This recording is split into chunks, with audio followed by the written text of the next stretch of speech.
Hey Aaron. Okay, so now we've got our game set up and we're ready to play. Let me first talk about the turns and the phases. So with Treasure and Trap Solitaire, it's based on turns and phases per turn. Now, each turn in Treasure and Trap Solitaire has 5 phases. And each phase consists of an event phase, a random encounter phase, an explore the dungeon phase. Then you have the action phase, which you perform your actions. Like in regular Treasure and Traps, you have 2 actions you can perform. You can do 2 rolls against enter, 2 rolls against exit, or 1 of both. So, but that action phase, you only have 2 actions you can perform. And then the last phase you have is the discard. And discard would be if you want to get rid of certain items in your backpack that you don't need anymore because it's full and you want to open up some space, or if there's some cards left over that you want to discard. That's what you do during the discard phase. So each turn, 5 phases per turn, and then you just keep playing turn per turn. So now if we go through the first turn, and we have the enter phase, or excuse me, the event phase. Event phase is going to be a roll, and what you're doing is you're seeing if an event is triggered. And if you roll a 5 or 6, I roll a 1, so no event is triggered, you would flip over an event card. Now, event cards will stay until they get defeated. Or you roll a 5 or 6 again and you will draw a new event. But once an event is up, it will keep playing, and depending on the type of event it is, like let's say taxation. Taxation is a tough one because taxation will continue to affect you turn after turn. And the way the description is for taxation, each turn that the taxation card is in play, and in play means a card that's showing that doesn't have anything on top of it, such as if you had a door and you had a creature under the door, that creature is not in play. But if you had a place and the creature was in the room next to it, the creature is in play because there's nothing on top of the creature. Same with events or these cards. As long as they're showing, they're face up, they're in play. So they're in the wildlands. And so with each turn, taxation card is in play in the wildlands, discard an item from your backpack. You must defeat the taxation cards to stop this process from happening. Discard taxation once it is defeated. So that's one of those continuous turn by turn effects with the event card that really is brutal. I mean, it could clear your backpack out, and every turn you got to use one of your actions or both to get rid of that card, or else you're losing items and they're gone. You don't get to get them back. So no event this turn. So the next phase is the random encounter phase. Now random encounter phase is not a roll. If there's no random encounter showing, you just draw one, flip it over.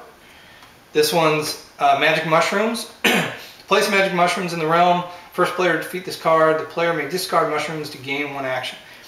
So I took that verbiage and just kind of massaged it, and what I said was, if you defeat the mushrooms, magic mushrooms, you get to place it on the left-hand side and you get to use it later on in the game. And what it does is it gives you an extra action.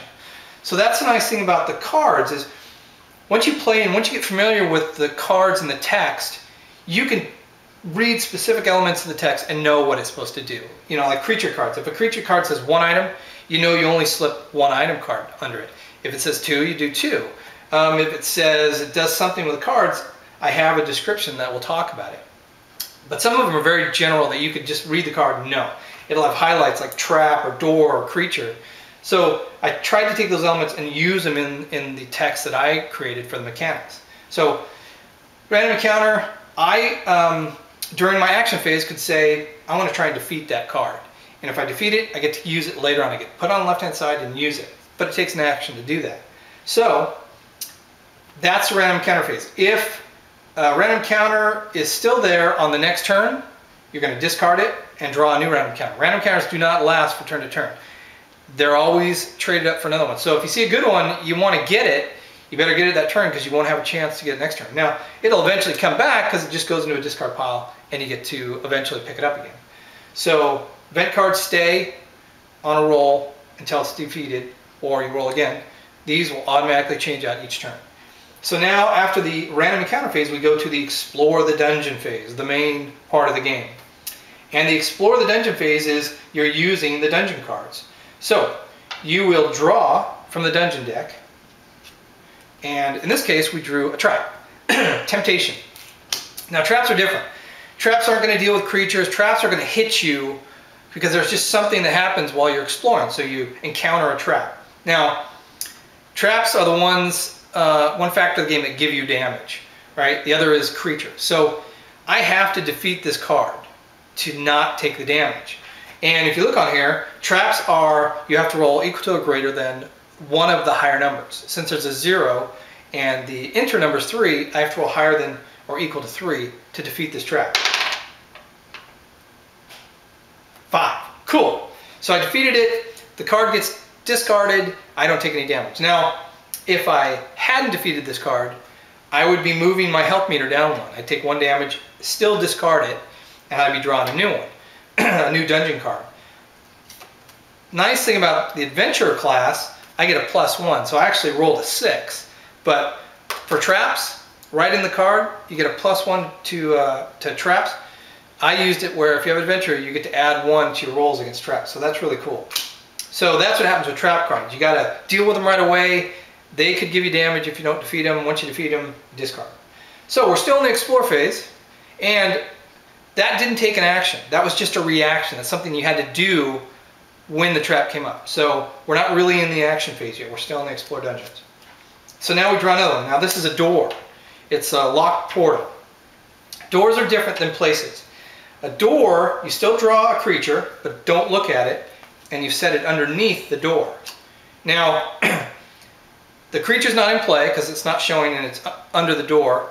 The door has to be defeated for you to continue exploring. You can't just keep drawing dungeon cards. So right now, you've got your 2, you know you're going to have 2 actions. You aren't going to be drawing any other explore cards, so this is now the end of the explore, the dungeon phase, and you're into the action phase. Now I've got 2 actions. What do I want to do? I could try and defeat this random encounter. That'll take an action. I got to roll 3 or better. If I get it, I get to use it later, and I could use it immediately, and I'll have 2 actions again. Or I can defeat this locked portal, this door, to get to the creature and then try and get to the item. So I have to defeat this. One of the 2 higher numbers is 3, which means I got to roll on dungeons and doors or places. Usually it's the higher of the 2 or it's the exit roll. So I got to roll 3 or better for this door to defeat it. So I'll roll. Rolled a 3, luckily. Defeated the door. Now I turn over the creature. Oh, black mold. Okay, black mold's kind of special. It says select 2 non-items. The way I wrote up black mold, it's a special creature. So as a creature card, black mold. Here we go. Black mold, dragon, and vampires. They have 2 items. So I took the description and I just saw 2 and items and I said, okay, these are kind of special. It's got a high number of 4 or better, but instead of drawing 1 item, I draw 2. I don't look at them and I put them underneath the creature. I have to defeat that creature to get those items. Here's one of the things though while you're exploring. Since I've passed the door and I have the creature, I could, if I wanted to, continue to explore and use my actions for something else. I don't draw an explorer card or a dungeon card. I just say, well, I'm not going to deal with him. I'm going to try and get this random encounter, and I may roll my 2 actions on there. If I do that, I can continue exploring on the next turn, but I'm going to take a point of damage from this creature. And basically what you're saying is, I'm ignoring him and he's just attacking me. So he's going to get an automatic hit and take 1 point of damage. So if I say, I'll use my 2 actions to try to draw this card or to defeat it, if I miss them both, he's going to give me a point of damage and I'm going to affect my health. But I want to defeat this guy. I want to get the items on, and he's got 2. So I need to roll 4 or better to defeat this creature. First action, 5. Got it. So I roll a 5. Took my first action. I defeated the creature, right? Now, if I roll to defeat the creature and I fail, I'm going to take a point of damage. So there's 3 ways in this game to take damage. 1 is traps. 2 is I let a creature just randomly go and I continue exploring and he just kind of keeps on hitting me. Or I try and attack the creature and I miss, I'm going to take a point of damage. So I attack him, it's like he attacked me back. But in this case, I defeated him. Goes on the creature discard pile, and now I turn over my treasures. 2 cool treasures. Okay, so I have fairy dust and a special treasure. Now cool. The nice thing about this is a special treasure triggers a wandering companion. So what happens is, if there's only 3 special treasures in here, if I pull a special treasure, I discard it, and I draw a companion. And basically what that is as I'm fighting, this companion came up out of nowhere and heard the fighting and kind of wanted to see what was going on. So I know I get this item, and this is the fairy dust. And the card reads, select a creature in play, that card is defeated. Put the defeated card into your hand. Now, it's an item, I'm going to put it in my backpack. The actual description that I wrote for the item is this. Fairy dust. When you successfully use fairy dust, you can discard any creature in play. Then you discard it. So I just took the verbiage and just kind of massaged a little bit and said, great, creature, discard, automatically defeated. So I could use this card, and remember, if I use it, I have to roll greater than or equal to the value on the enter to actually have it successfully work. So as an example, if I was trying to get rid of a creature that I was, instead of fighting it, I could just say, okay, I'm going to use fairy dust. I roll my roll. If I roll through a greater, great. I get to defeat it. Don't have to fight the creature, and I discard the creature. I also discard the item because it's a 1 use. If I fail, I discard the card. I don't get anything out of it. Creature doesn't get affected. So item cards, they're in your backpack. You can use them, but to use it successfully, like spells or these dust or whatever, you got to roll and see if it's successful. So now the companion. Companions are different. This wandering companion, I can try and get him to join my party. Now I have to roll and see if he's, thinks I'm worthy for him to join my party. And what's cool about companions is I get to use their ability as I'm exploring.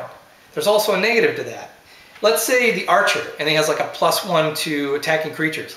If I use the archer to take the bonus to attack a creature, if I fail, that creature gets a chance to roll and defeat that companion. So you have to remember, yes, if I'm attacking a creature and I lose, I take a point of damage.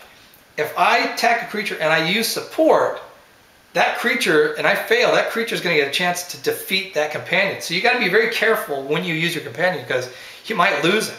Just like in a real adventure. It's like he's risking in that fight just like you are. So I have to roll 3 or higher to get him to join my party. I roll a 4, I get higher than the 3, he joins my party. Now, a dwarf has the ability, place the dwarf in your realm. When you play the treasure, any treasure, get +1 on the enter roll. So if I use one of my items, right, treasure is basically an item.